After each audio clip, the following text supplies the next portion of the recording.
Waduh, malam ini dingin. Jalan-jalan lagi nih bro, di kota Shinjuku, Tokyo, Jepang. Waduh, apa yang kamu pikirkan? Saya nggak ada pikir apa-apa sih, jalan-jalan doang. Kamu tahu nggak Shinjuku? Kalau kamu ke Jepang wajib datang ke kota Shinjuku ini. Ini kota melegenda nih, apa yang kamu tahu ya. Di sini banyak sekali, ada hotel, ada klub malam, ada restoran apa saja ada dari berbagai macam mancanegara. Geng-geng banyak di sini, geng kulit hitam, geng orang Cina, geng orang Jepang. Wah, takut sedikit tapi tidak begitu takut karena di Jepang hukumnya jalan. Polisi sering ngontrol. Jadi orang yang berbuat kejahatan itu mikir 1000 kali dia. Ya, karena hukum di Jepang nggak bisa dibayar. Kalau kamu salah ya salah. Kalau kamu benar ya benar. Begitu.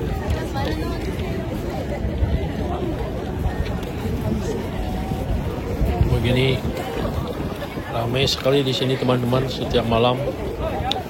Tapi yang paling ramai itu menurut pendapat saya ya, menurut pengalaman saya, yaitu pada waktu hari Jumat malam dan hari Sabtu. Kalau hari Minggu siang lumayan ramai, malam sudah sepi karena besoknya pada hari Senin sudah mau mulai kerja gitu. Jadi anak-anak muda itu pada keluyuran ya pada minggu malam. Nah, kalau di minggu malam itu, kalau bukan orang Jepang yang keluyuran atau anak muda Jepang ya, tamu asing yang banyak teman-teman yang mengunjungi Jepang pada bulan-bulan ini ya.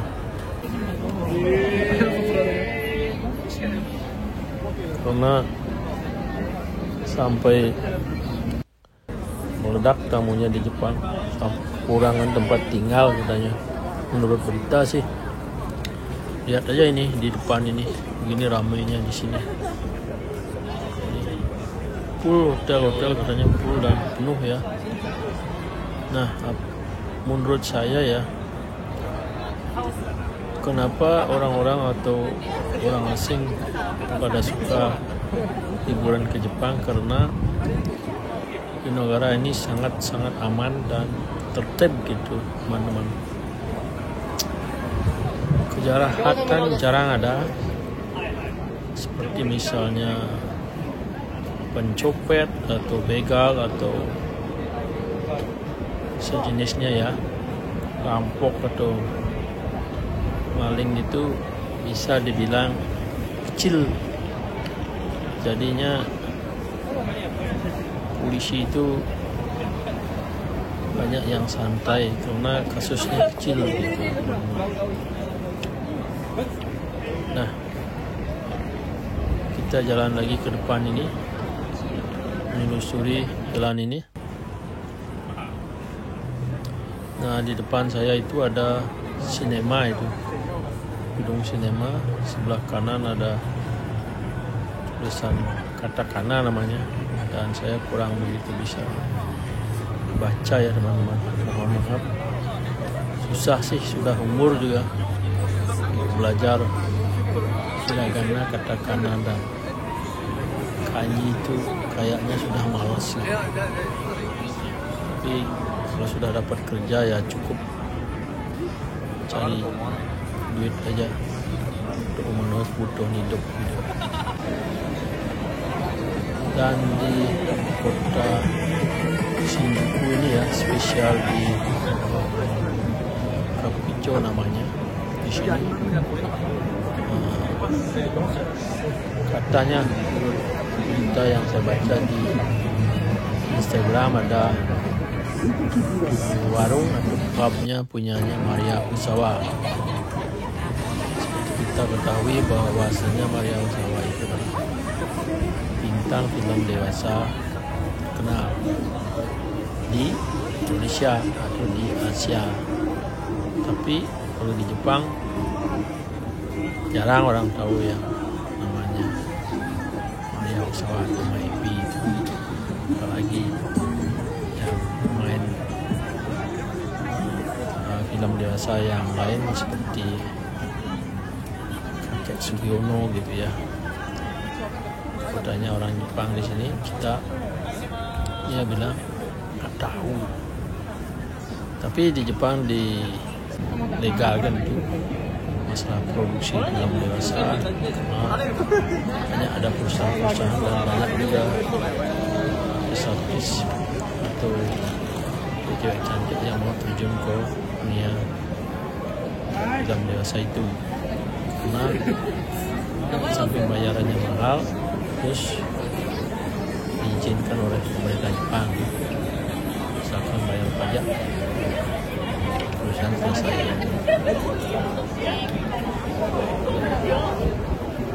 Begini ramai sekali di kota Kamukicho ini, dan kita jalan ke depan itu yang ada lampu-lampu yang kedip-kedip warna merah itu adalah pintu masuk ke dalam kawasan ini.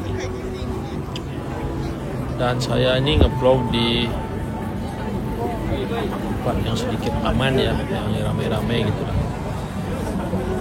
Tapi menurut saya, saran saya kalau teman-teman main ke sini, kalau mau mengambil video atau vlog gitu ya, jangan ke daerah belakang, yang gelap-gelap. Di belakang ini ada yang sedikit daerah gelap gitu ya. Biasanya banyak sekali orang-orang hitam ya, seperti broker-broker gitu ya, mencari hitam, dibawa ke klub atau diskotik atau tempat-tempat yang sedikit menyeramkan gitu ya. Biasanya sih ada imbauan dari penjaga, ada penjaga di sini berbaju kuning biasanya jalan-jalan. Terus ada juga speaker yang dibunyikan keras, bahwasanya jangan percaya pada rayuan atau rujukan-rujukan dari orang yang kenal, karena biasanya scam atau penipuan ya, penipuan baik itu melalui waktu pembayaran ya, melalui credit card ataupun kita dipancing gitu di bawah tempat yang aneh-aneh. Nanti pas waktu membayar atau waktu datang bil, tahu-tahunya sudah sangat mahal sekali, padahal kita itu tidak minuman yang mahal. Kalau kita lapor polisi kan, polisi juga nggak tahu masalah itu kan, apa kita minum atau enggak, karena dia nggak lihat kan polisinya. Jadinya karena ada bukti bil, itu jadinya ya kita kalah lah. Nah, makanya sebelum melakukan sesuatu harus kita jadi dan berpikir, apalagi berada di luar negeri itu ya, dan harus hati-hati sekali. Intinya jangan begitu percaya sama orang lain dan hati-hati membawa dompet gitu ya. Hati-hati aja, biarpun kejahatannya kecil, siapa tahu nasib kita sedang sial ya, susah.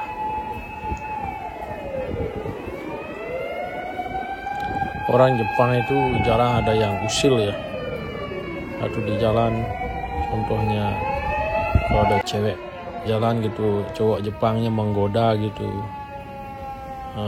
mau jalan kemana, siapa namanya, atau boleh minta nomor HP nggak gitu. Itu nggak ada di Jepang karena hukumnya ketat. Nanti bisa dilaporkan ke polisi gitu, bisa ditangkap ya. Itu namanya pelecehan seksual gitu. Tidak boleh banyak orang yang kita nggak kenal, tapi apalagi bercandain orang yang kita tidak kenal ya. Itu aturan di Jepang begitu serius di sini. Di samping itu juga di Jepang jarang yang kenal sama tetangga, dan sangat privasi sekali kehidupan orang-orang Jepang, dan jarang yang kita bisa minta nomor telepon gitu ya. Kalau sudah jadi teman dekat sekali, kalau sudah lama jadi teman, baru kita dikasih nomor telepon atau apabila kita minta gitu ya.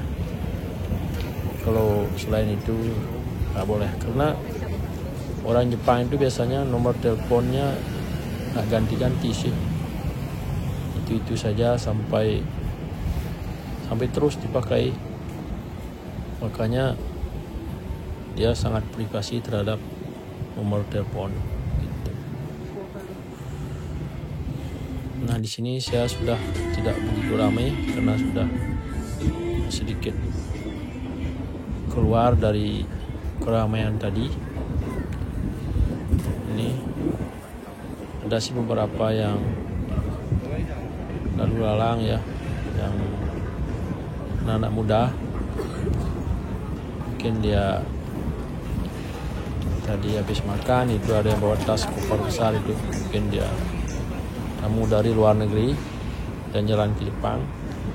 Itu banyak juga tamu yang berwisata ke Jepang ini, itu dari China, dari Taiwan, Korea gitu, dan dari Eropa, Australia, dan Inggris, itu Amerika. Lumayan banyak datang ke Jepang. Ini sudah mau mulai gelap nih. Ini juga ada beberapa orang yang mungkin dia mau pulang atau mau cari kereta, karena kereta di Jepang itu biasanya pagi, mulai start jam 5 pagi dan sampai malam. Itu larut malamnya paling terakhir, itu namanya Judeng, kereta Judeng, itu sampai jam 11.30.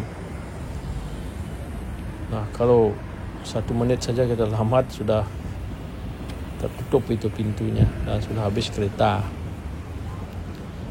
Nah, saran saya, bagaimana caranya pulang kalau kehabisan kereta, jadi kita kan nggak bisa pulang gitu. Nah, kalau kita pakai taksi ya mahal, taksi mahal. Nah, mendingan nginap saja di hotel kapsul, itu ada di sini, atau internet cafe. Biasanya sih orang-orang pada nginapnya di internet cafe ya. Nah, dan tempatnya kecil gitu, hotel kapsul juga tempatnya kecil. Nah, saya sih belum pernah sampai nginap segitu, cuma dari teman-teman yang sudah pernah pengalaman ya, ditinggal kereta, dia nginap di internet cafe gitu. Dan di sana juga ada kamar mandi bersama atau WC bersama, bukan di dalam kamar.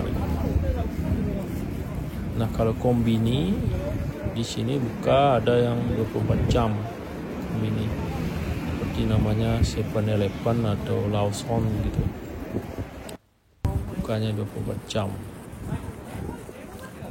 Jadi gampang. Nah, kalau uang kita sedikit dan kita lapar,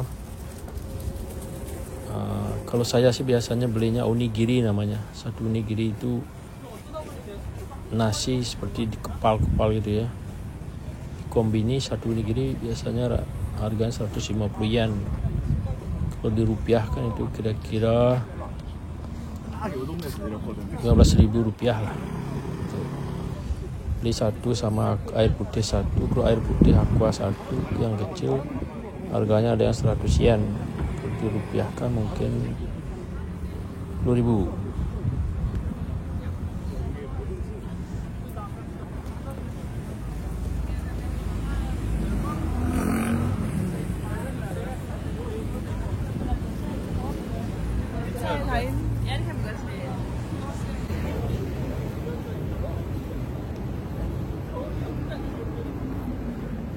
Nah ini bulan-bulan ini, bulan 1, bulan 2, bulan 3 ini sangat dingin sekali di Jepang.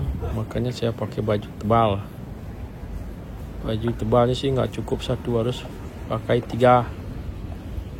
Kalau nggak gitu bisa masuk angin ya. Itu orang Jepang itu hidupnya nggak pernah khawatir. Tahu kenapa? Karena dia itu punya asuransi gitu, bayar asuransi. Semua orang Jepang kecil, dewasa, tua itu bayar asuransi. Ada itu asuransi kesehatan, asuransi life, atau asuransi untuk hidupnya. Dan seandainya suatu ketika dia mati gitu, berarti asuransi yang menangani gitu. Dan kantor asuransi di Jepang itu nggak ada yang hilang atau dikorupsi uang, itu nggak ada. Orang Jepang itu jujur gitu. Jadi biarpun orang Jepang itu nggak nikah gitu ya, nggak punya pasangan hidup, nggak punya keluarga atau anak, dia itu nggak khawatir hidupnya kalau seandainya suatu saat dia mati mau dikuburin di mana gitu. Karena kan sebelum mati itu ada sakit gitu modelnya. Nah di sana dia sudah laporin asuransinya. Seandainya ada sesuatu gitu, nanti pihak asuransi yang bertanggung jawab, jadi aman gitu. Lain halnya di negara Indonesia ya, atau negara lain di ASEAN, orang itu kan khawatir hidupnya. Ada asuransi, bayar asuransi, hilang dia kantor asuransinya atau dikorupsi uangnya gitu. Jadi kan orang nggak percaya asuransi. Nah jadi khawatir dia harus nikah gitu, karena hidupnya nanti ada yang bertanggung jawab gitulah istilahnya. Kalau punya anaknya dipakai asuransi gitu, dan punya lahan atau warisan gitu supaya ada diwariskan.